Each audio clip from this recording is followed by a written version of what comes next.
I want to tell you a story, a true story, one that has been passed down through Buddhist tradition for 2,500 years, and I want you to listen to it not as history, but as a message written specifically for you, for wherever you are right now, for whatever you have lost, for whatever you are carrying.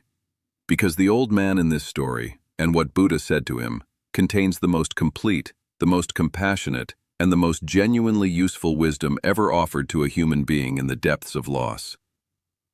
The man came to Buddha late in his life. He had lost almost everything.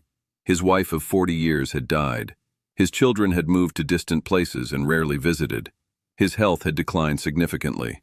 The work that had given his days structure and meaning was no longer possible. And he sat before Buddha not with a specific question, but with a weight so heavy that words barely covered it.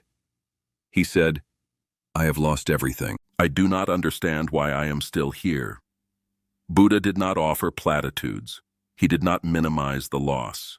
He did not rush towards silver linings or premature comfort. He did what the greatest teachers always do first. He sat in complete presence with the man's pain. He let the weight of it be real. He did not try to lift it prematurely. He simply witnessed it, fully, honestly, without flinching. And in that witnessing, something shifted. The man felt, perhaps for the first time in months, that his grief had been genuinely seen rather than managed. And then Buddha spoke. He said, "You have not lost everything. You have lost the forms that some things took. But the love you gave your wife, where did it go?" The man was silent. Buddha continued, "Love does not end when the person does. It transforms. What you feel in her absence is not the absence of love. It is love with nowhere to go. And love with nowhere to go is the most powerful force in the human heart. Give it somewhere to go." This teaching, love with nowhere to go, needs to be redirected rather than suppressed, is one of the most practically useful insights into grief ever offered. The older person who has lost a partner, a sibling, a lifelong friend, is not experiencing the end of love.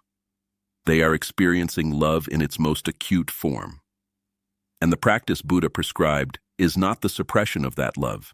It is the conscious, deliberate redirection of it toward the grandchildren who need exactly the quality of love that has been cultivated over decades, toward the community that is hungry for exactly the warmth and wisdom that loss has deepened, toward the world in whatever specific way only this particular person, with this particular history of love, can offer.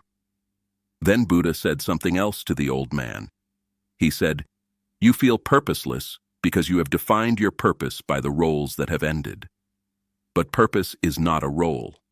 Purpose is a quality of presence.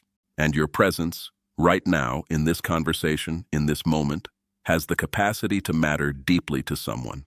Not because of what you can do, but because of who you have become through everything you have lived. This is the teaching that most directly addresses the specific pain of aging in a culture that defines value through productivity and output." Buddha rejected this definition completely.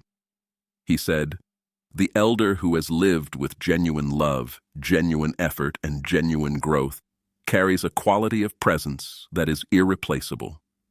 The calm that comes from having survived loss. The patience that comes from having waited long enough to understand that most things resolve themselves. The perspective that comes from having seen enough cycles of human experience to know that this too shall pass. These are not small things. They are the things the world most desperately needs and most rarely finds."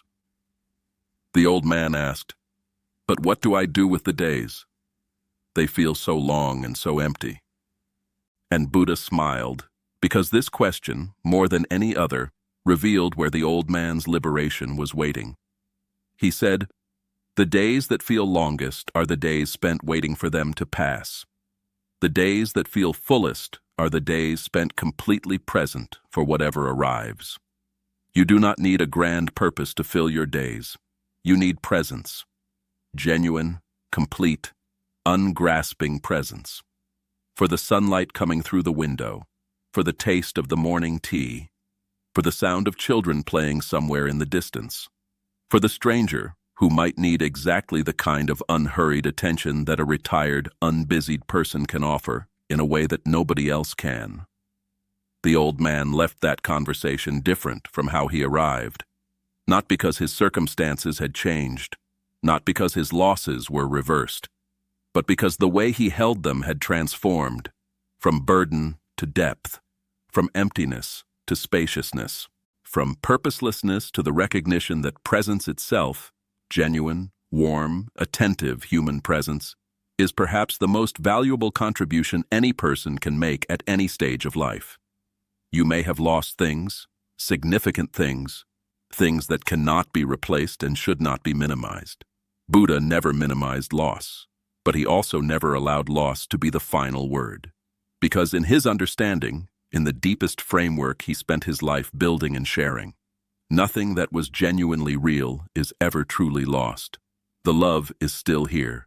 The wisdom is still here. The capacity for presence is still here. And where these things are present, in any human life, at any age, in any circumstance, the possibility of meaning, of connection, of genuine contribution is also present. You have not lost everything. You have lost the forms. What remains, what has always remained, is more than enough to build something beautiful with. And the years ahead, however many there are not an epilogue. They are a chapter that only you can write, in a voice that only your particular history of living and loving and losing can produce. Save this and share it with someone who needs to be reminded that their story is not finished. Subscribe to Tathagata Wisdom, because every single day we bring you the wisdom that transforms loss into depth and reminds you that the most meaningful living is always, always still possible.